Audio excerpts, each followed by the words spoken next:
Olá, estamos aqui para mais uma aula de processo de trabalho com a professora Kelly Rebeschini, né? Você aí que está estudando para o exame da FGV, o exame da ordem, a gente está focando aqui com o projeto OAB Online as principais dicas que vão cair na sua prova da OAB. Então fique atento aí que nós teremos aí, salvo engano, umas 5 aulas a respeito de processo de trabalho, que vai ser bem pontuado o que realmente tem caído na prova da FGV e o que você tem mais facilidade para pontuar por conta das dicas que a gente está dando aqui no seu material e aqui na aula online a respeito do projeto OAB Online, ok? Para a gente iniciar hoje a aula de processo de trabalho, a gente começa a falar sobre partes e procuradores na Justiça do Trabalho. Você vai ver no seu material aí, que ele é de forma bem sucinta e bem esquematizado, o que é e o que pode cair no exame da ordem a respeito de partes e procuradores na Justiça do Trabalho, ok? Então, na minha aula de hoje eu fiz questão de colocar os artigos que mais caem, principalmente grifar o que vai cair na sua prova do FGV para que você possa ficar esperto no momento da execução da prova no dia do exame da ordem, ok? Então, para a gente começar hoje, a gente começa com o tópico de partes e procuradores na Justiça do Trabalho. Vamos lá. Existem 4 tipos de legitimidade na Justiça do Trabalho, ou seja, quem pode propor ação trabalhista, em nome de quem pode ser proposta e quem não pode propor ação trabalhista. Primeiro de tudo, a gente precisa distinguir o que é legitimidade, ou seja, quem é o legítimo que pode procurar ou pode processar perante a Justiça do Trabalho. Para a gente começar, esse tópico ele é dividido em 2 questões. Primeiro, o legitimado ativo e passivo, ou seja, quem pode processar e quem pode ser processado. E segundo, a legitimação, ou seja, quem pode propor ação trabalhista e quem pode efetivamente propor em nome de outrem a ação trabalhista. Então, ela é dividida somente nesses 2 tópicos para o início da nossa aula de hoje. Primeiro, o que é legitimado ativo e legitimado passivo? Quando a gente fala de ativo, é questão de ação. Então, geralmente, a pessoa que vai postular no Justiça do Trabalho, ela é chamada de reclamante, ou seja, ela vai reclamar na Justiça do Trabalho algum direito trabalhista, algum dever que ela deveria ter cumprido, ou provavelmente o empregador deveria ter cumprido e não teve esse tipo de cumprimento durante o contrato de trabalho. Legitimidade ativa, o que significa? É aquele que propõe a ação denominado autor ou reclamante. Então, você vai ver no decorrer das suas aulas que a gente vai sempre utilizar o nome reclamante, ou seja, aquele que reclama a ação trabalhista. Então, legitimidade ativa é aquele que dá ação à reclamatória trabalhista, aquele que propõe a ação trabalhista, que pode ser denominado como autor ou como reclamante. Mas, como nós estamos falando de justiça do trabalho, direitos trabalhistas, no momento que ele propõe a ação, ele se torna reclamante, ele está reclamando o direito seu perante a justiça do trabalho, ok? Legitimado passivo, aquele que responde à pretensão de outro denominado réu ou reclamado. Então, esse aqui é diferente daquele que propõe a ação, ou seja, que tem a ação no momento da propositura da ação. Esse aqui, no momento, ele o quê? Responde à pretensão de outro, ou seja, ele é demandado na Justiça do Trabalho. Então, quando a gente fala legitimado passivo, quer dizer que é aquele que está sendo respondido, ou seja, aquele que está pretendido numa ação trabalhista, uma ação efetivamente contrária aos seus direitos, aquilo que ele tem como pretensão. Então, toda vez que a gente fala de legitimado passivo, é aquele que sofre a pretensão de outro. Ou seja, se o reclamante tem a pretensão de entrar com horas extras, ele recebe a pretensão do autor, do reclamante, para depois resistir a essa pretensão, ok? Na questão do polo passivo. E aqui a gente está falando tanto de reclamados, quanto de sindicatos, que a gente vai ver no decorrer das minhas aulas, que podem ser outras pessoas no polo passivo, ok? Mas aquela pessoa que está no polo passivo, aquela que sofre a pretensão do autor, que recebe a ação em nome de outrem, ela é chamada de reclamado ou réu. Aí, professor, eu posso colocar réu ou posso colocar autor na minha ação? Sem dúvida, pode colocar obreiro, empresa, mas o que é mais comum, o que é mais de forma prática ser utilizado é reclamante, aquele que propõe a ação, e reclamado, aquele que sofre a pretensão de outro na ação trabalhista, ou seja, o reclamado, ok? E aqui a gente tem 2 questões diferentes, que é a segunda legitimidade de uma ação trabalhista. Aqui a gente já está falando quem tem legitimação para entrar com uma ação trabalhista. E a gente tem a legitimação ordinária e a extraordinária, ou seja, a extraordinária, aquela que não é no rito comum de um processo de trabalho, ok? Que é legitimação ordinária. é aquele que ajuiza a ação em nome e interesse próprio. Então, vamos supor que o Joãozinho vai lá e reclama uma ação trabalhista, direitos, sei lá, adicional de salubridade, adicional de periculosidade. Toda vez que ele pleiteia em nome próprio, João da Silva, Silvério da Silva, ele está postulando em nome próprio. Então, por isso que a gente coloca de legitimação ordinária. E o que é legitimação extraordinária? Legitimação extraordinária ocorrerá quando for o sujeito ajuizar a ação em nome próprio, porém defendendo direitos de terceiros. Exemplo, sindicato. O que é essa legitimação extraordinária? Quer dizer o seguinte, quando o sindicato da sua categoria, seja ele em patronal ou empresarial, que a gente vai ver depois, patronal ou de reclamantes, a gente vai verificar que nesse sentido aqui, na extraordinária, o sindicato vai postular ação trabalhista contra a empresa X, postulando o seu direito. Só que quando ele for propor ação, ele vai propor em nome próprio, mas postulando o direito dos reclamantes da empresa tal. Então, por isso que a gente fala dessa legitimação extraordinária, que é quando o próprio sindicato ou o Ministério Público do Trabalho, ele pleiteia em nome próprio, mas direito de outrem. Quando a gente coloca sindicatos dos petroleiros, sindicatos da vigilância, a gente verifica que o sindicato está postulando em nome próprio, mas direito de empregados de vigilância, empregados da questão de petróleo. Então, por isso que a gente chama de legitimação extraordinária, ok? Então, essas duas diferenças para a gente começar a aula de hoje sobre partes e procuradores na justiça do trabalho, ok? Menor representado em juízo. Por que a gente já começa a colocar pontualmente o que cai na sua prova? Isso aqui é de praxe, tá? Quase toda a prova da FGV tem essa mesma pegadinha. O menor, ok? Para nós aqui na Justiça do Trabalho, a gente vai verificar que é diferente em outras justiças. Olha só o que diz o artigo.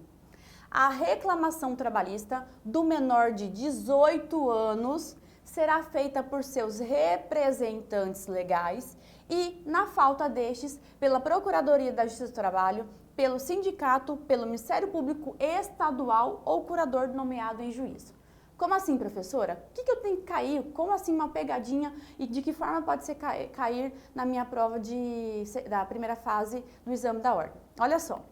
Primeiro, você tem que saber que uma reclamação trabalhista ela pode ser postulada até mesmo em nome próprio, sem a necessidade até mesmo de advogado, que a gente vai verificar na aula decorrente de hoje, ok? Segundo, menor para nós aqui na Justiça do Trabalho, para pleitear direitos trabalhistas, é aquele que tem menos que 18 anos, ok? Então, se porventura houver uma pessoa que tenha trabalhado em um contrato de aprendizagem com menos de 18 anos, ou contrato de estágio, que a gente vai verificar em outros momentos, essa pessoa aqui, ela pode postular menor de 18 anos, só que uns critérios a mais. Ele pode postular em nome próprio?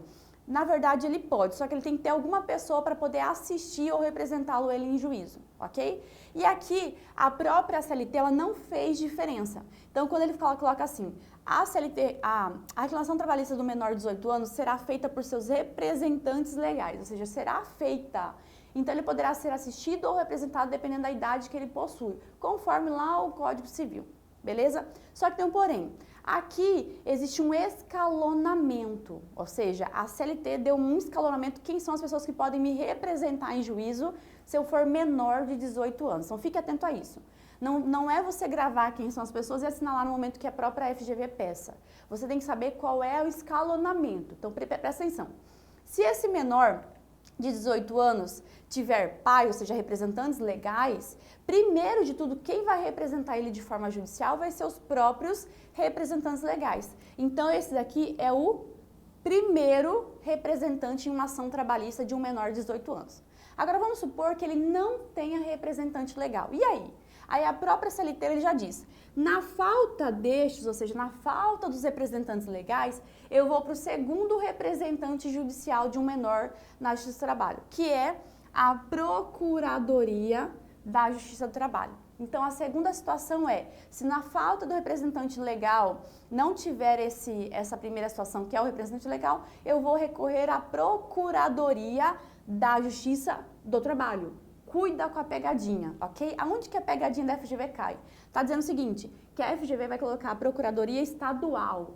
Então, cuida que é a Procuradoria da Justiça do Trabalho, que é o segundo representante judicial de um menor. Na falta da Procuradoria da Justiça do Trabalho, quem pode atender um menor de 18 anos? Na falta da Procuradoria da Justiça do Trabalho, o terceiro que pode representar um menor judicialmente é o próprio sindicato, ok? Sindicato. Ah, professora, não tem representante legal, não tem procurador da Justiça do Trabalho, não tem sindicato. E agora, eu não posso postular uma ação trabalhista? Claro que pode, porque nós temos o quarto representante legal. Aí eu vou para o Ministério Público Estadual. Então, se no seu Vadimeco, se na sua CLT você for ler esse artigo junto comigo no momento que você estiver assistindo essa aula, seja de manhã, de noite, de madrugada, você vai grifar essa parte aqui. Porque é a pegadinha que a FGV mais recorre, que é trocar Ministério Público Estadual para Ministério Público do Trabalho, ou, que eu já vi casos, Ministério Público Federal. Então, se atente. Na falta de representante legal, nós temos a Procuradoria da Justiça do Trabalho, depois nós temos o sindicato, por quarto representante judicial, nós temos o Ministério Público Estadual, e aí se não tiver nenhum desses, professora, quer dizer que eu não poderei pleitear a minha ação trabalhista? Claro que pode, porque nós temos um quinto integrante. Vamos lá, para a gente recapitular. Na ausência do representante legal, que é o primeiro que a gente tem que recorrer, a gente vai postular a segunda em relação à Procuradoria da Justiça do Trabalho, terceira, o sindicato, quarto, Ministério Público Estadual e o quinto é aquele curador que vai ser nomeado pelo juízo, ok? Então, grave esse escalonamento porque é da forma que a FGV pede. Então, qual que é a pegadinha da FGV? A FGV coloca assim: fulano de tal mora numa cidade afastada do centro da capital, tenta pleitear uma ação trabalhista por ser menor de 18 anos. No entanto, não há representante legal, não há Procuradoria da Justiça do Trabalho na cidade, bem como não há sede de sindicato. Qual é a pessoa abaixo que pode postular em nome desse menor de 18 anos, ou seja, representá-lo em uma ação trabalhista, no caso da ausência dessas três personalidades? Claro, se foi faltante representante legal, foi faltante Procuradoria da Justiça do Trabalho e o do sindicato, qual que é o quarto? O quarto é o Ministério Público Estadual, ok? Então, cuide com essa informação aqui, porque geralmente a FGV faz esse tipo de pegadinha que já ficou meio maçante. Mas você que está estudando aí, está grifando seu vadimeco junto comigo, você vai ter que grifar duas coisas que vai cair. Claro que o escalonamento você tem que saber. A Procuradoria da Justiça do Trabalho, não é a estadual, ok? E aqui é o Ministério Público Estadual, não é federal e nem Ministério Público do Trabalho, beleza? Que esse escalonamento que você precisa estar atento aí na sua prova, para que você não possa escorregar numa pegadinha que a própria FGV tem posto, para saber se você realmente sabe esse artigo ou sabe postular na questão de uma reclamatória trabalhista, ok? Próximo. Aqui, a gente vai falar sobre questões de audiência. Grave isso daqui, porque isso daqui vai servir para a sua vida agora como estudante da prova da OAB, segundo, depois como advogado trabalhista e terceiro, se porventura você não venha se formar, não venha postular, ou seja, também pleitear ações na esfera trabalhista, você poderá ajudar um colega para explicar para ele quem pode representar tanto o reclamante ou o reclamado numa audiência trabalhista, ok? Vamos começar agora.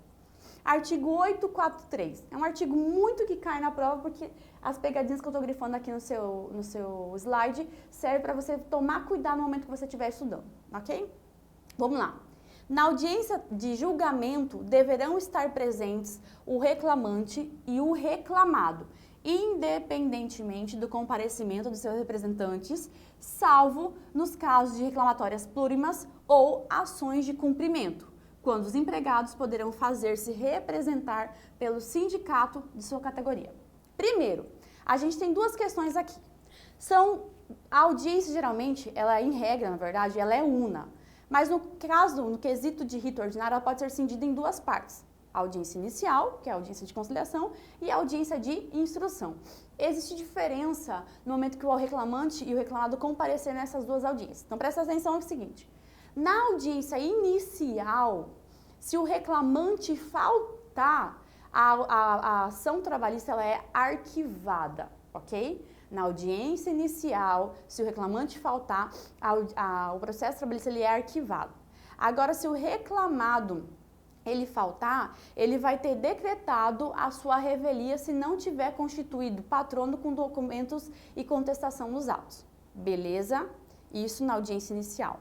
Agora, se porventura as partes, tanto o autor e réu, reclamante e reclamado, faltarem na audiência de instrução e julgamento, que a gente vai verificar agora, o que acontece? É considerado a confissão ficta das partes. Então, grava. Existem duas distinções. Faltou reclamante e reclamado na audiência de instrução, a audiência, as provas e os pedidos no inicial e na contestação são considerados como fictos, ok? Confissão ficta. Agora, se porventura o autor ou o réu, reclamante ou reclamado faltarem na audiência inicial, é aplicado a pena de arquivamento para o autor e para o réu de revelia. Lembrando que se ambos faltarem na audiência de conciliação, o processo é arquivado. Mas se um ou outro faltar, você vai ter que verificar em qual é a situação que você se encontra. Se é no autor, vai ser arquivado. Se é no réu, verificar se tem procuração dos autos e é o advogado constituído com procuração. Aí vai poder ser recebida com a decretação da revelia se o momento tiver no posteriormente análise da sentença. Ok? Agora, na instrução, se autor ou réu ou ambos faltarem, é considerado como confissão ficta. O que quis dizer esse artigo aqui? Ele quis dizer o seguinte: no momento que for marcada a audiência de instrução e julgamento, eu não vou precisar o quê? Intimar, ok? O autor e o réu, porque ele já vai estar ciente na audiência de conciliação a data de audiência.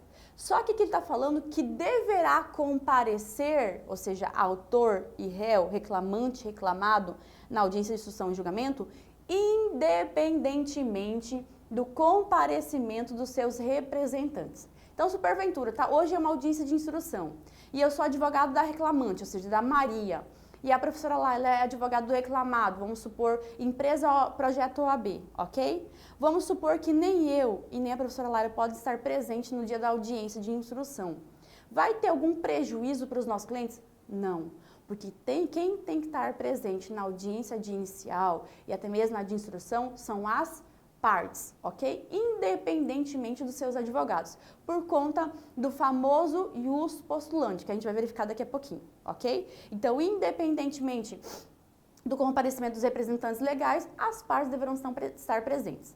Agora, vamos supor, nas reclamatórias plurimas ou nas ações de cumprimento, ok? Nessas duas ações, como se tratam de várias pessoas no polo passivo ou no polo ativo, as reclamatórias plurimas e a ação de cumprimento se trata da questão do dissídio coletivo, a gente vai verificar que a própria CLT já deu uma benesse pra gente. Qual é? Como se trata de muitas pessoas no polo, ou até mesmo para o cumprimento de um dissídio, que também se trata de um sindicato com muitas pessoas no polo, a gente vai verificar que a SLT deu uma benesse no seguinte sentido: olha, quando for ações plurimas, ok? Reclamatórias plurimas, ou ação de cumprimento, você poderá ser dispensado de comparecer, ou seja, os autores ou os réus serão dispensados de comparecer, desde que quem esteja na audiência de representando seja o sindicato. Então, vamos lá. Salvo nos casos de reclamatórias plurimas ou ações de cumprimento, quando os empregados poderão fazer-se representar pelo sindicato de sua categoria. Então, vamos pensar o seguinte, olha só. Uma ação plurima, vamos supor que tem mais de 15 pessoas no polo ativo ou no polo passivo, reclamatória plurima, ok?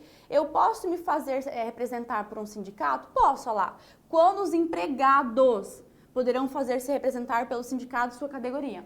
Então, se numa ação de reclamatório trabalhista tiver várias pessoas no polo ativo, empregados, eu poderia me fazer substituir pelo sindicato da minha categoria, para representar somente uma pessoa na figura do próprio sindicato.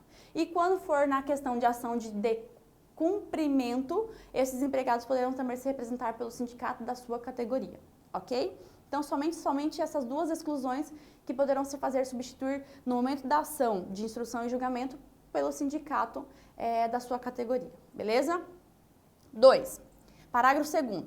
Se por doença ou qualquer outro motivo poderoso, que eu já vou explicar essa questão aqui, devidamente comprovado, não for possível ao empregado comparecer pessoalmente, poderá fazer-se representar por outro empregado que pertença à mesma profissão ou pelo sindicato. Presta atenção aqui.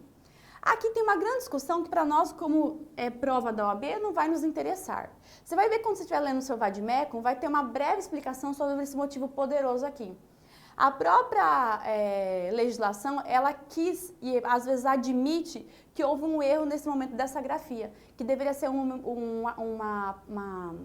motivo ponderoso, ou seja, de uma forma grave, para que o juiz possa suprimir ou possa dar aval a essa ausência desse autor ou desse réu na ação trabalhista, ou seja, na audiência. Então, presta atenção no seguinte: se por doença ou qualquer outro motivo poderoso, devidamente comprovado, não for possível ao empregado comparecer pessoalmente, o empregado, o reclamante, tá? Aqui a gente está falando do reclamante. Não puder comparecer à audiência, ele poderá fazer-se substituir, representado por outro empregado que pertença à mesma profissão, ok? Ou pelo sindicato da categoria. Olha só, caso prático. Vamos supor que você tem uma ação trabalhista, beleza? Você é o advogado do reclamante. Foi marcada a audiência e o seu cliente, no momento da audiência, ele vai estar viajando a trabalho. Tá claro que ele não é por doença? Ok. Mas é um motivo poderoso? Com certeza. Por motivo de trabalho, não vou poder comparecer. E aí eu junto esse documento na Justiça do Trabalho para provar para o juiz que realmente ele não pôde comparecer pelo motivo poderoso. Só que aí, para evitar o arquivamento da ação, o que eu faço? Eu levo um representante, ou seja, representante do meu cliente na audiência, do autor, do reclamante, como se fosse uma pessoa para suprimir o arquivamento. Então, assim, eu só levo essa pessoa que é um empregado da mesma profissão para que ele vá até a audiência somente para evitar o arquivamento. Mas se porventura eu, advogada, não achar outro representante empregado que pertence à mesma profissão, eu posso me recorrer ao quê? Ao sindicato da categoria. Então eu não achei ninguém que pertença à mesma profissão que o meu cliente, não tenho acesso. Eu posso procurar o sindicato da categoria do meu cliente para que ele vá até o dia da audiência para suprimir o arquivamento. Então vamos recapitular. Eu, autor, eu, reclamante, não posso comparecer na audiência pessoalmente. Eu vou levar um arquivamento? Depende. Se porventura eu provar que eu estou doente ou tem algum motivo poderoso, eu vou evitar o arquivamento levando uma pessoa, um empregado da mesma profissão ou o sindicato da categoria.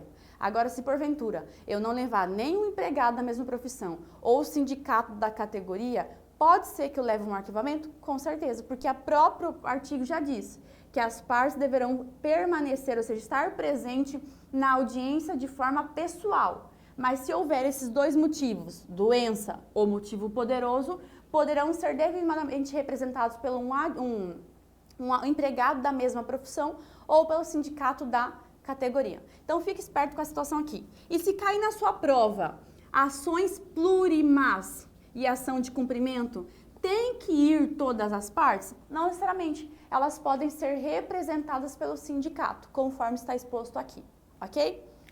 Próximo. É facultado ao empregador fazer-se substituir pelo gerente ou qualquer outro preposto que tenha conhecimento do fato e cujas declarações obrigarão o proponente. Olha só. Você, como vai provavelmente agora, nesse exame da ordem, passar e vai ser um advogado trabalhista, você vai cuidar muito com esse artigo aqui, ok? A gente vai verificar que esse artigo aqui, 843, parágrafo 1º, ele determina o que você pode fazer quando você estiver advogando para o reclamado, aquele que sofre uma pretensão do autor.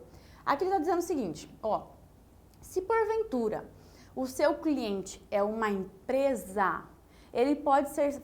Na verdade, ele pode ser representado, essa empresa pode ser representada em audiência de 3 formas. Pode ser pela própria empresa, ou seja, pelo proprietário, ok? Pela própria figura do proprietário em audiência, porque é a figura da própria empresa. Segundo, ele pode também ser representado pelo gerente da empresa, aquele que também tem o poder de mando, poder de gestão, que também é considerado como pessoa pertença da própria empresa. Ou se não, ele pode ser um preposto. Você sabe o que é preposto? Preposto é uma pessoa que vai até a audiência em nome da empresa reclamada com poderes para representá-la em juízo, ok? Depois da reforma trabalhista, a gente vai verificar que preposto pode ser qualquer pessoa. Pode ser advogado, pode ser segurança, pode ser qualquer pessoa. Anteriormente à reforma trabalhista, o empregado, ou seja, que ia ser preposto em audiência trabalhista, ele deveria ser obrigatoriamente empregado da empresa. Ele precisava ter carteira assinada para a empresa para ser preposto. Depois da reforma, isso caiu por terra e agora preposto pode ser qualquer pessoa, desde que a empresa tenha dado poderes para representar em juízo através desse preposto. Só que tem um porém, que é isso que você tem que ficar atento.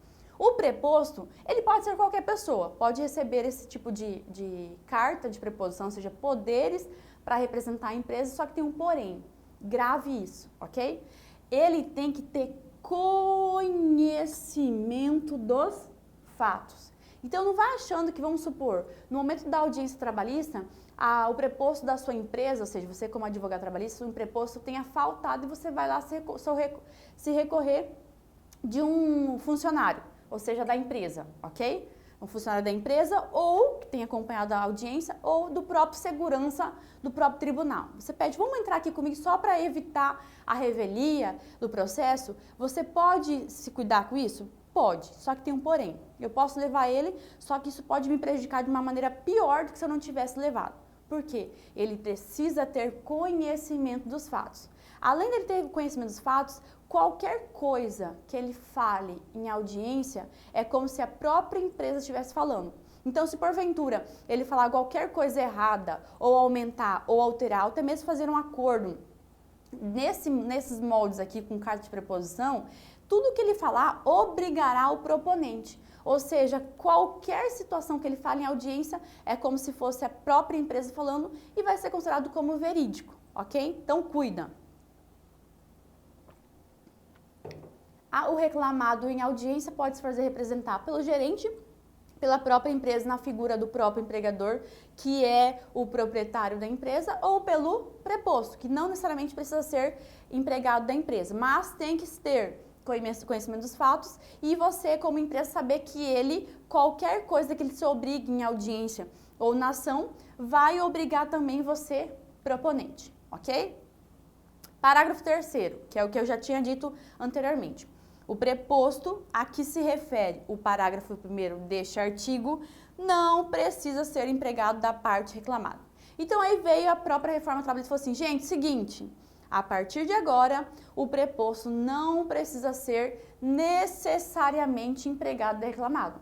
É bom que seja porque ele vai ter conhecimento dos fatos e sabe que qualquer declaração que der vai obrigar a própria empresa a cumprir. Mas se não for, tem algum problema? Não, desde que ele tenha conhecimento dos fatos. E aqui está a dica para você, é conhecer os fatos, não ter visto os fatos, ok? Então, se esse preposto não viu o fato que ocorreu, não tem problema, que isso é da parte da testemunha. Aqui é conhecimento dos fatos, é somente isso que você tem que se atentar, beleza? Então, o preposto, ele pode ser representado, na verdade a empresa pode ser representada por preposto, gerente ou pelo próprio proprietário, beleza? E o preposto não precisa ser necessariamente empregado da empresa, depois da reforma trabalhista, ok? Vamos lá. Agora a gente vai falar mais da parte de postular, ok? Capacidade postulatória e ius postulante. A gente vai verificar que esse nome aqui, ius postulante, você já deve ter ouvido falar muito, seja em sala de aula, ou fora dela, ou aí no seu material do projeto OAB Online, você vai verificar que ele é muito latente. Por quê? O que é ius postulante? O ius postulante é o coração da CLT, é o coração da Justiça do Trabalho. Por que eu estou falando isso? Presta atenção aqui. Aqui na Justiça do Trabalho, a gente tem um quesito diferencial. O que é ius postulante? É a autorização que a lei me deu, que a CLT deu, de eu postular na Justiça do Trabalho sem precisar contratar um advogado. Ou seja, ius postulandi é o poder que a Justiça do Trabalho me deu, que a CLT me deu, para que eu postule em nome próprio, sem a necessidade de um advogado, podendo acompanhar a ação trabalhista do início até o fim. ok? Isso é a regra geral. Ius postulandi, eu mesmo postulo, você postula, ius postulante, ok? E capacidade postulatória.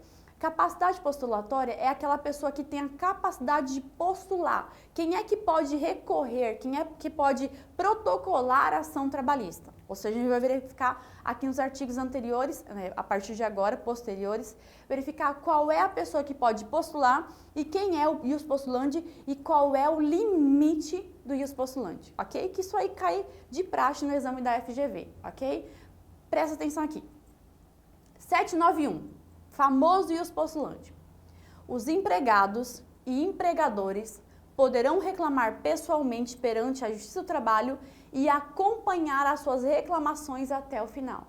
Então, bem-vindo ao ius postulandi. O que é o ius postulandi? É o momento que a própria CLT te deu, a lei te deu, a autorização de recorrer à Justiça do Trabalho, ao judiciário, sem necessidade de contratar um advogado.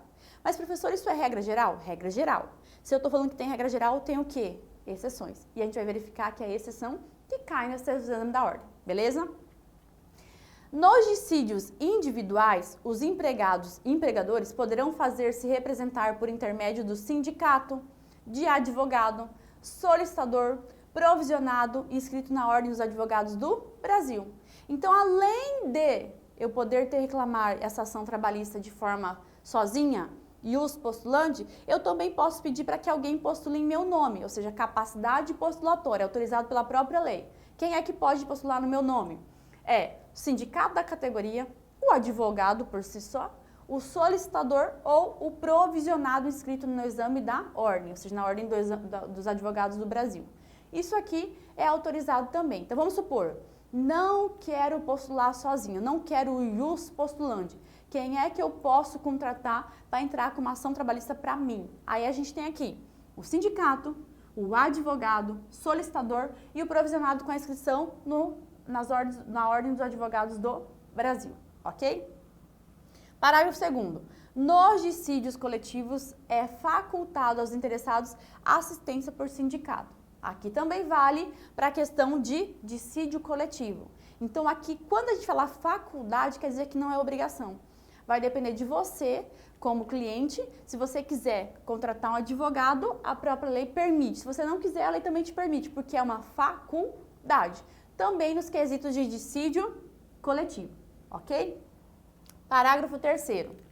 A constituição de procurador com poderes para o foro em geral poderá ser efetivada mediante simples registro em ata de audiência, a requerimento verbal do advogado interessado com a anuência da parte representada. Então, vamos supor, fui para a audiência trabalhista pleiteando o ius postulandi, ok? Pleiteei o ius postulandi, eu mesmo fiz ação, eu mesmo protocolei, eu, autor, eu, reclamante, ok? Vamos supor que no dia da audiência eu me senti insegura e chamei algum advogado para atuar a partir de agora na minha causa. Eu preciso fazer uma procuração na hora, juntar no processo, ou eu posso dar verbalmente esses poderes para ele na audiência? Eu posso dar esses poderes em audiência para ele de forma verbal, desde que ele também faça a sua anuência. Então vamos repetir. A constituição de procurador com poderes para o foro em geral poderá ser efetivada mediante simples registro em ata de audiência. Então, vamos supor que esse procurador tem uma procuração de forma geral para atuar, ok? E você quiser efetivar que nesse processo também tenha esse tipo de informação, ou seja, que ele também vai atuar nesse processo, ok? Eu posso, mediante simples registro em ata de audiência, a requerimento verbal do advogado interessado, anuir com essa representação dessa parte, ok? Isso aqui é como se fosse uma procuração confirmando em audiência. Próximo, exceção a ius postulandi. A gente vai verificar aqui que essa aqui é uma questão que é recorrente nesse trabalho porque é uma que é excetiva à regra geral ao ius postulandi. Isso aqui é uma súmula, ok? Então, lá na 791, no artigo 791, diz o seguinte, ó, regra geral, todo mundo pode postular em nome próprio, tanto empregado quanto empregador, mas existe um limite, ok? E esse limite está previsto nessa súmula aqui, que são 4 limites, que a gente vai verificar agora. Súmula 425. o ius postulandi das partes estabelecido no artigo 791 da CLT limita-se às varas do trabalho e aos tribunais regionais do trabalho. Então, presta atenção aqui. A própria súmula já diz o seguinte, gente, o ius postulante, ele existe sim, só que ele tem um limite. Ele é limitado à vara do trabalho e ao tribunal regional da sua própria região. Então, tudo que for decorrente da vara do trabalho e o tribunal regional do trabalho, dependendo da sua região, eu vou poder postular em nome próprio sem a necessidade de contratar um advogado, ok? Vara do trabalho e TRT. Mas se porventura eu precisar recorrer ao TST, aí a situação muda de figura. Então, vamos verificar aqui. O ius postulante é limitado à vara do trabalho e ao Tribunal Regional do Trabalho, mas quando for essas 4 hipóteses, eu vou precisar contratar um advogado. Olha só. Limita-se às varas do trabalho e aos tribunais regionais do trabalho, não alcançando. Então, aqui ele não alcança. Não existe ius postulante, ou seja, não existe o ius postulante. Aqui ele deixa bem claro. Nessas 4 situações aqui, eu sou obrigada a contratar um advogado, ou seja, não tem ius postulante. Mas, professora, de tanto falar, quais são as questões que eu preciso contratar um advogado, ou seja, que não tem ius postulante? Ação rescisória, ação cautelar, mandado de segurança e recursos de competência do Tribunal Superior do Trabalho. Então, são 4 situações que a gente precisa ver. São 4 situações que eu sou obrigada a contratar um advogado. Ação rescisória, ação cautelar, mandado de segurança e aqui que está a pegadinha. E os recursos para o TST. Então, cuide que aqui o recurso é para o Tribunal Superior do Trabalho. Aí, o que a FGV faz? Que isso é pegadinha. Ela coloca que o recurso para o TRT, Tribunal Regional do Trabalho, necessita de ius postulandi. Não. Na questão da ius postulandi, o limite vai até o TRT. Posso postular, sim. Mas quando eu sou obrigada a contratar um advogado, aqui o recurso vai ser para o TST. Então, TRT, ius postulandi. TST não pode ter o ius postulante, ok? Então, cuide que aqui o recurso não é para o Tribunal Regional do Trabalho, é para o Tribunal Superior do Trabalho.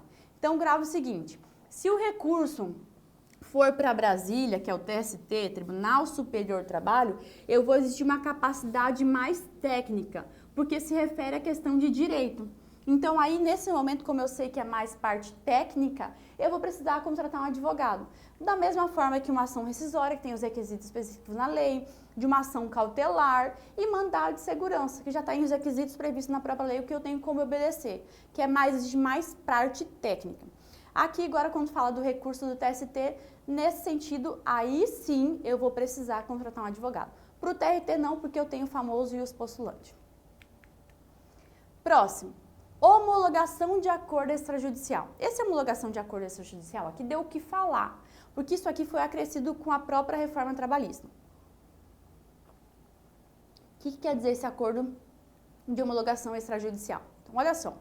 Quando a gente fala homologação de acordo extrajudicial, quer dizer que eu fiz um acordo fora da justiça, extrajudicial, fora do processo, e quero que o juiz dê o seu aval, dê a sua confirmação que aquele acordo preenche todos os requisitos da própria lei. Mas o que cai na sua prova? O que te interessa como aluno de exame de ordem? Então, vamos lá. 855B. O processo de homologação de acordo extrajudicial terá início por petição conjunta, sendo obrigatória a representação das partes por advogado. Então, vamos supor, liguei lá para a empresa, quero protocolar uma ação, ok? Mas antes disso, ligo para a empresa. Olha, empresa, eu vou postular contra você, vou entrar com uma ação contra você. Quer fazer um acordo antes? A empresa falou assim, vamos fazer um acordo. Só que aí, quais são as regras que ela tem que obedecer? A petição tem que ser feita, ok? De forma conjunta. Então, não é somente eu, o autor, fazer e protocolar a ação, não. a petição. Eu tenho que primeiro fazer o acordo numa petição conjunta, eu, autor, reclamante, e a parte contrária, ré, reclamada, com advogado constituído. Então aqui é uma obrigação eu contratar advogado para me acompanhar nesse acordo extrajudicial. Então vamos supor, protocolei uma homologação de um acordo extrajudicial e o juiz vai verificar que não é em petição conjunta e, pior ainda, que não há constituição de advogados por ambas as partes. Vai ser considerado válido? O juiz vai homologar? Não, ok? Porque isso é uma condição para ser uma homologação de um acordo válido, ok? Então vamos lá. Tem que ser por petição conjunta e é obrigatória a apresentação das partes por advogado, para verificar se esse tipo de acordo está sendo benéfico tanto para o cliente quanto para a reclamada, ok? As partes não poderão ser representadas por advogado em comum. Por que a própria lei teve que colocar isso? Então, olha só, imagina como seria fácil. O advogado da empresa te ligar para fazer um acordo e aí ele vai verificar que, como ele é advogado da própria empresa, provavelmente ele vai ter um pouco mais de atenção para os direitos patronais e não para o seu direito. Então, para coibir isso, para proibir qualquer prática de poder estar advogando tanto para uma parte quanto para outra, porque isso é vedado pelo Estatuto da Ordem, o que a CLT já fez? Falou, gente, seguinte, quando eles forem representados por advogado, ok, como é de forma obrigatória, cada um vai ter que ter o seu próprio advogado, ok? Não vai poder ser um advogado para ambas as partes, ok? Que ele não vai poder defender dois direitos totalmente distintos, tanto do reclamante como do reclamado, senão ficaria de uma forma meio parcial, ok? Então, por isso que a própria CLT falou, gente, seguinte, as partes não poderão ser representadas por advogado em comum. Então, vai ter que ser um advogado, uma parte autora, reclamante, um advogado da parte reclamada, ré, totalmente distinto desse advogado aqui. Porque cada um vai verificar o direito do seu próprio cliente. Segundo, faculta-se ao trabalhador será assistido pelo advogado do sindicato de sua categoria. Então, aqui novamente vem a figura do sindicato. Só que aqui também é facultado ao trabalhador ser assistido pelo seu advogado do sindicato. Então, é obrigatório que esse advogado que está postulando a homologação de um acordo extrajudicial seja advogado do sindicato? Não. Pode ser qualquer advogado. Mas também poderá ser assistido pelo advogado do sindicato da sua categoria, se assim ele achar necessário, ok? Então, se porventura ele quiser fazer um acordo e quiser que esse advogado do sindicato esteja presente para poder fazer esse acordo de forma correta, com certeza. Mas aqui é uma faculdade, não é obrigatório o advogado do sindicato fazer esse acordo extrajudicial para homologação. Pode ser qualquer outro advogado, mas se você quiser, como reclamante, poderá também, nesse sentido, contratar esse advogado do sindicato para assistir você nessa homologação desse acordo, ok? Exceção. O que é exceção a essa informação aqui? Olha só, se porventura eu fiz um acordo A, ok? Com a empresa, vamos supor, Projeto OAB Online, ok? Tudo certinho. A gente verificou que são advogados distintos, as partes são representadas por advogados e principalmente a petição foi em conjunta. E aí eu protocolei essa petição, ok? De homologação de acordo extrajudicial. Conversei com o meu cliente e falei assim, agora tá tudo certo, fizemos tudo que está previsto na lei, agora o juiz é obrigado a homologar. Isso está correto? Não, isso não está correto, ok? Então, presta atenção aqui. A súmula deixou já bem claro que isso não é obrigação do juiz. Então, presta atenção no seguinte. Quando chegar no gabinete do juiz, o juiz for verificar a homologação desse acordo, ou seja, para ele homologar esse acordo que for feito de forma extrajudicial, se ele verificar que tem indício de fraude, que está muito prejuízo para o reclamante, ou que tem algum tipo de fraude, ele pode se isentar de homologar. Então, não é obrigação do juiz homologar o seu acordo só porque você fez as regras básicas do artigo da reforma trabalhista. Então, cuida. Não tem como você entrar com mandado de segurança para que o juiz faça a homologação, porque não é direito líquido e certo seu, ok? Porque isso é uma faculdade do juiz. Se ele verificar que tem algum indício de fraude, algum conluio entre as partes, ele pode se isentar, sim, de homologar o acordo. Então, o que diz essa súmula? Olha lá. A homologação de acordo constitui faculdade do juiz, inexistindo direito líquido e certo tutelável pela via do MS. Então, vamos supor, o juiz não homologou o meu acordo. E agora, o que eu faço? Eu vou entrar com mandado de segurança? Não, porque essa informação de concordância ou não, ou seja, homologação ou não do juiz, é uma faculdade, porque ele está lá para efetivamente proteger os direitos das partes. Então, se ele verificar que tem alguma coisa de errado, alguma conluio, alguma uma parte de prejuízo para um, muito prejuízo para outro, verificar que foi de uma forma muito desigual, ele poderá se isentar de homologar esse acordo. Da mesma forma, é a liminar. O juiz não é obrigado a dar a liminar, ok? Se você pleitear alguma liminar e verificar que tem indícios de direito ou não, ele pode também se isentar de dar a liminar, porque não é um direito líquido e certo, ok? É uma faculdade do juiz determinar isso de forma através da sua decisão. Por isso que nessa forma aqui do acordo extrajudicial, ainda que esteja cumprindo os requisitos, que é petição conjunta, a participação de advogado, advogado distinto, ok? Isso ainda não é uma obrigação para o juiz fazer a homologação desse acordo. Agora, informação, tá? Se porventura o juiz homologar o meu acordo e passou 2 dias, eu não quero mais esse acordo, advogado, não quero mais, tem como? Presta atenção, a homologação de acordo pelo juiz é o quê?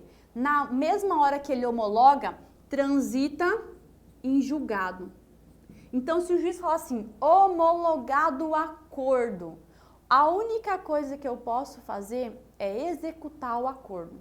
Como é que eu derrubo uma ação transitada em julgado? Você que está estudando aí para o exame da ordem, você sabe muito bem que para eu derrubar uma ação que está transitada em julgado, somente por ação rescisória. Então, olha a questão do prejuízo se você fez um acordo de forma errada. Se o juiz der o carimbo dele de homologado, quer dizer que agora transitou em julgado e eu não posso mudar uma vírgula do meu acordo. E para eu desconstituir esse acordo que transita em julgado no momento da sua homologação, eu só vou poder ser utilizado por ação rescisória, ok? Então, cuida com isso aí, você que vai ser advogado trabalhista no momento que você passar no exame da ordem, que vai ser nesse exame da ordem, ok? Próximo. Aqui, nós estamos falando sobre a procuração e quem é que pode postular na Justiça do Trabalho. Então, presta atenção aqui. A União, os estados, os municípios e o Distrito Federal e suas autarquias e fundações públicas, quando representadas em juízo, ativa e passivamente, por seus procuradores, estão dispensadas da juntada de instrumento de mandado e de comprovação do ato de nomeação. Então, vamos supor que nesse polo passivo ou ativo de uma ação esteja uma autarquia, ok? Ou uma fundação pública, ou estado, ou município, ou Distrito Federal, quer dizer que ele é representado por uma pessoa. E quando ele é representado pelo procurador, procurador da autarquia, procurador do município, procurador do estado, procurador da União. Quando ele se faz presente, ok? Para ser representante dessas figuras aqui públicas, primeiro, o que a lei diz? Ele não precisa juntar procuração. Estão dispensadas da juntada de instrumentos de mandato, ok? Não preciso juntar procuração. Então, eu como procurador posso ir até a audiência sem procuração. E segundo, eu não preciso comprovar no o ato da minha nomeação. Como assim, professora? Quer dizer que o procurador pode estar presente no momento da audiência, sem procuração, ele não precisa provar o ato da sua nomeação como procurador, mas ele somente tem que se intitular como advogado e o número da sua ordem, que a gente vai verificar agora, ok? Para os efeitos do item anterior, ok, da súmula, é essencial que o signatário, ao menos, declare-se exercente do cargo de procurador, não bastando a indicação do número da inscrição do exame da ordem, ok? Ou seja, da Ordem dos Advogados do Brasil. Então, o que esse procurador tem que fazer? Ele tem que se auto-intitular como cargo de procurador. Ele tem que falar assim, eu sou o procurador da autarquia INSS. E o número do exame da OAB é tal, tal, tal, tal. Então, presta atenção. Se eu só chegar, o número da minha OAB é tal, tal, tal, tal, tá correto? Eu como procurador? Não. A lei diz que para se tornar essencial a minha presença em audiência, eu tenho que é essencial que o signatário, ao menos declare-se exercente do cargo de procurador, não bastando a indicação do número do exame da ordem. Então, presta atenção aqui. Como é que um procurador de uma autarquia, fundação pública, Distrito Federal, município, estado, União, ele vai se fazer presente na audiência? Ele vai se intitular como procurador.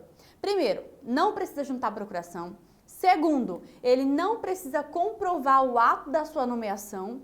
E terceiro, ele precisa se autodeclarar como procurador daquele ente, ok? E indicar o seu número da ordem. Agora, se ele só indicar o número da ordem, serve? O próprio artigo diz que aqui não basta somente a indicação do número da inscrição da Ordem dos Advogados do Brasil. Ele precisa se autodeclarar procurador daquela entidade. Isso aqui é para aquela pessoa que figura na questão dos entes públicos, ok? Lembrando que não precisa juntar procuração. Primeiro, segundo, não precisa comprovar a sua nomeação como procurador, mas precisa se autodeclarar como procurador e falar também o número do exame da ordem. Não basta somente falar o exame da ordem, ok? O número do exame da ordem. Do exame não, da Ordem dos Advogados do Brasil. Precisa se autodeclarar como procurador, ok? Instrumento de mandato, que a gente vai verificar a partir de agora quem tem poderes e quem recebe esses poderes. Súmula 395 do TST. Válido é o instrumento de mandato com prazo determinado que contém cláusula estabelecendo a prevalência dos poderes para atuar até o final da demanda. Então vamos supor que esse mandato tenha prazo para surtir efeito. Eu tenho que respeitar esse prazo? Sim.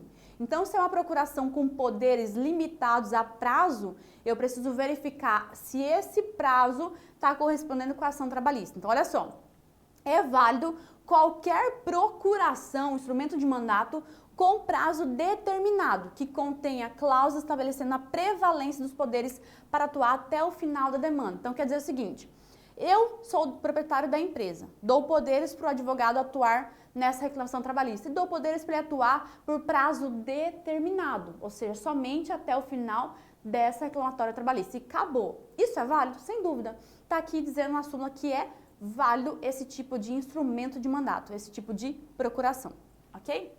Segundo, se há previsão no instrumento de mandato de prazo para sua juntada, o mandato só tem validade se anexado ao processo o respectivo instrumento no aludido prazo. Então, isso aqui ficou meio que fácil de entender. Se eu tenho uma procuração, um instrumento de mandato com prazo de validade, isso é válido. Mas e se eu também tiver nesse instrumento, ou seja, com prazo de validade, de prazo determinado, o momento que tem que ser juntado, eu tenho que respeitar esse prazo. Então, vamos supor, hoje é dia 13, ok? 13 de janeiro. E a gente verifica que nesse momento a gente olha para esse 13 de janeiro, verifica que a procuração só tem poderes para ser juntada até dia 14/1. Então, olha só, se eu for entrar com um processo trabalhista no dia 16/1, com essa procuração, não vai ter qualquer poder para eu atuar como advogada nessa ação. Porque a própria procuração, o próprio instrumento de mandato já determinou qual é o prazo que eu posso juntar essa procuração, ok? Então, vamos lá. Se há previsão no instrumento de mandato de prazo para sua juntada, o mandato só tem validade se anexado ao processo no respectivo instrumento no aludido prazo. Então, só tem validade se eu juntar naquele prazo pré-estipulado na própria procuração, ok?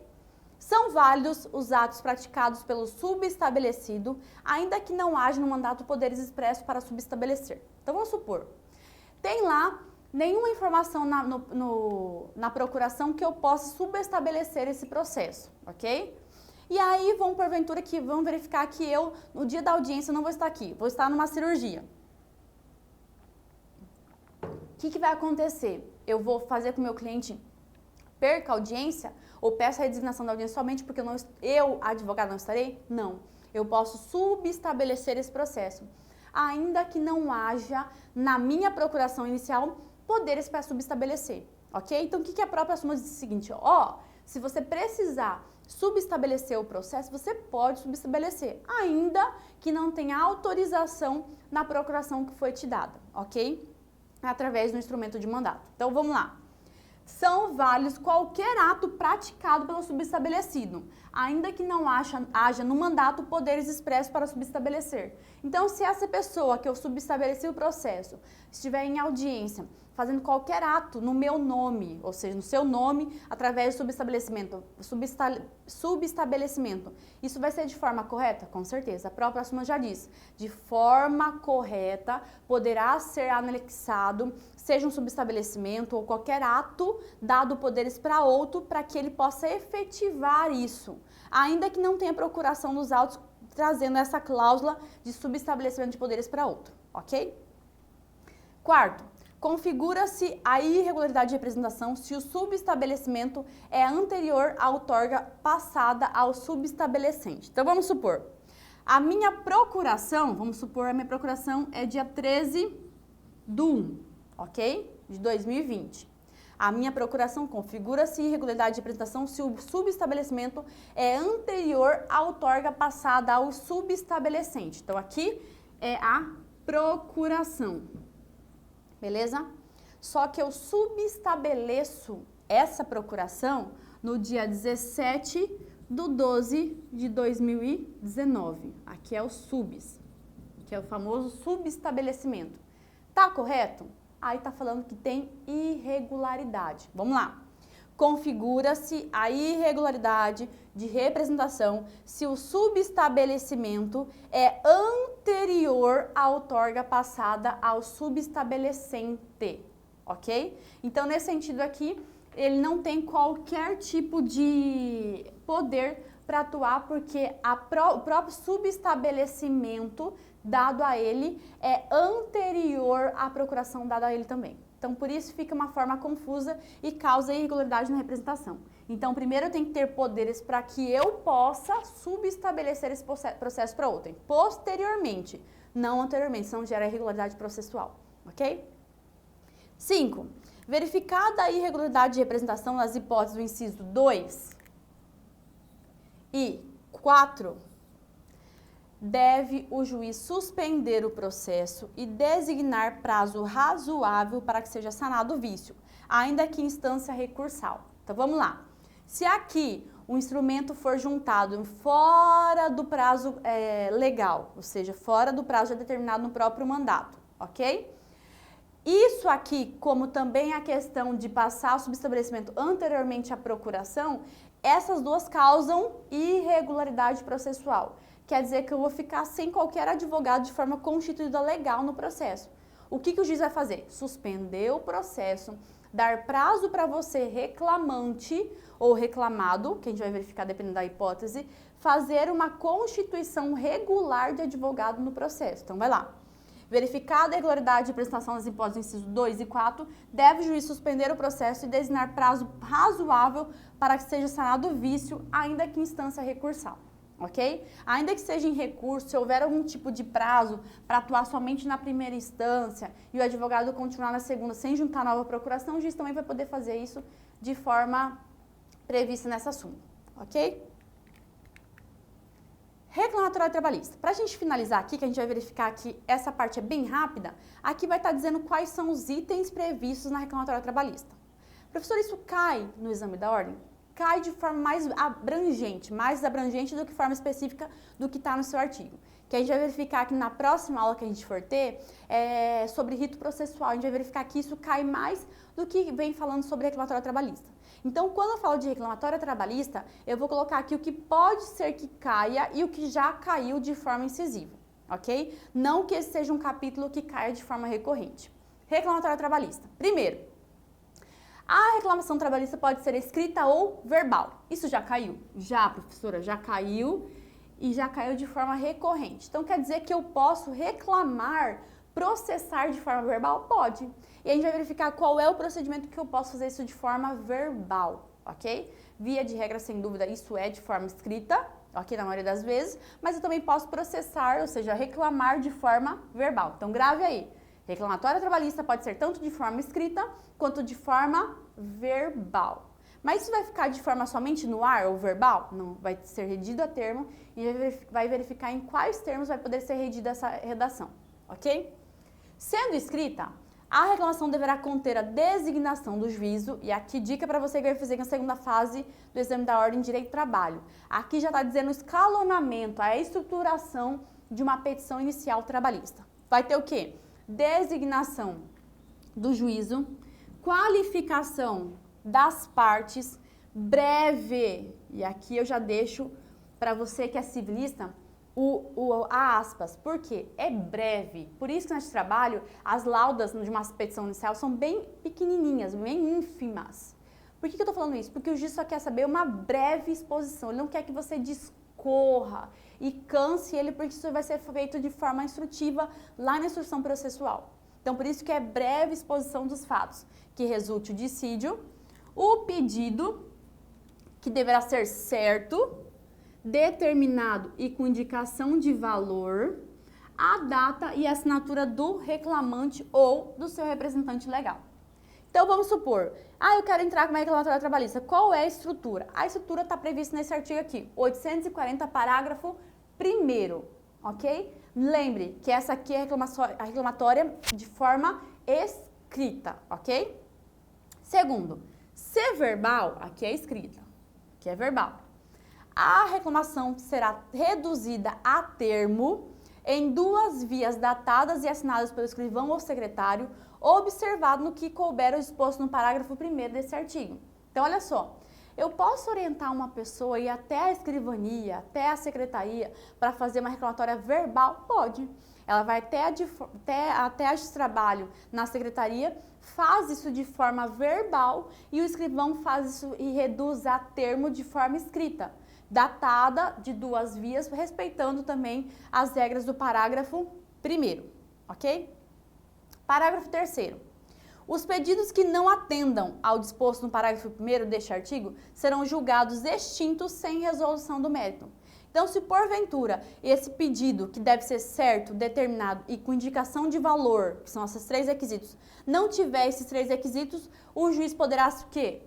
Extinguir sem resolução do mérito este pedido.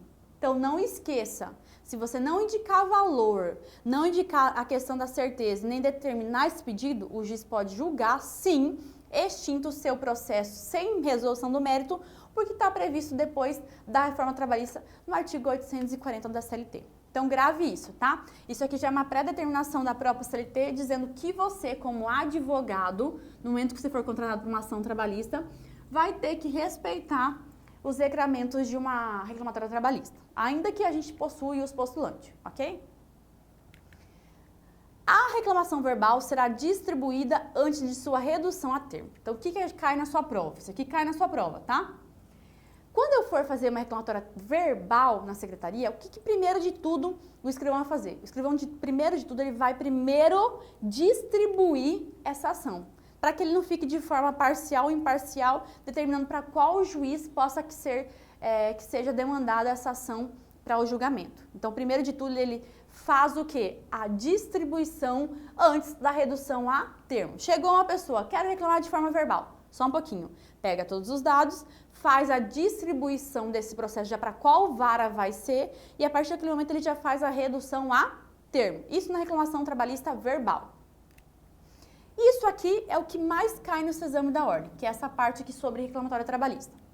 Distribuída a reclamação verbal, o reclamante deverá, salvo motivo de força maior, apresentar-se no prazo de 5 dias ao cartório ou à secretaria para reduzi-la a termo, sob a pena estabelecida no 731. O que é essa pena? Ficar 6 meses sem poder demandar na Justiça do Trabalho. Então, presta atenção aqui. Primeiro de tudo, o secretário vai lá e distribui essa ação e depois reduz a termo. Mas qual é o prazo que eu, depois de ser distribuída, possa voltar ou deva voltar a trabalho para reduzir a termo? O prazo de 5 dias, ok? Grave, 5 dias. Eu tenho que voltar à secretaria para fazer a redução a termo da minha reclamatória verbal, ok? E aqui ele está colocando o seguinte, ó. Distribuída a reclamação verbal, o reclamante deverá, salvo motivo de força maior. Vamos supor que no prazo de 5 dias eu acabei tendo uma doença, que eu fui internado, fui até mesmo para UTI. Eu sou obrigada ainda assim a cumprir esse prazo de 5 dias? Claro que não. Por isso que a própria lei diz o seguinte, olha, salvo por motivo de força maior, você tem que estar aqui no prazo de 5 dias para reduzir essa ação depois de distribuída de forma verbal, ok? Só que se você não respeitar esse prazo, você vai poder efetivamente justificar se esse motivo é por força maior. Aí sim, vai dar devolvido novamente o prazo para que eu volte e faça essa reclamação verbal, ok? 731. Aquele que, tendo apresentado ao distribuidor reclamação verbal, não se apresentar no prazo estabelecido no parágrafo único do artigo 786, a junta ou juízo para fazê-lo tomar por termo, incorrerá na pena de perda pelo prazo de 6 meses do direito de reclamar perante o trabalho. Então, esse prazo aqui, de 6 meses, é o prazo 731. Não compareci no prazo de 5 dias para reduzir a termo. O que acontece? Se eu não tiver qualquer motivo de força maior, essa ação só vai poder ser novamente protocolada no prazo de 6 meses. Então, quer dizer que eu perco 6 meses de direitos e até mesmo de direito para poder postular no trabalho, porque é uma penalidade por eu não ter comparecido nesse prazo de 5 dias, ok? Bom, a gente fica aqui por hoje com a segunda aula de processo de trabalho, ok?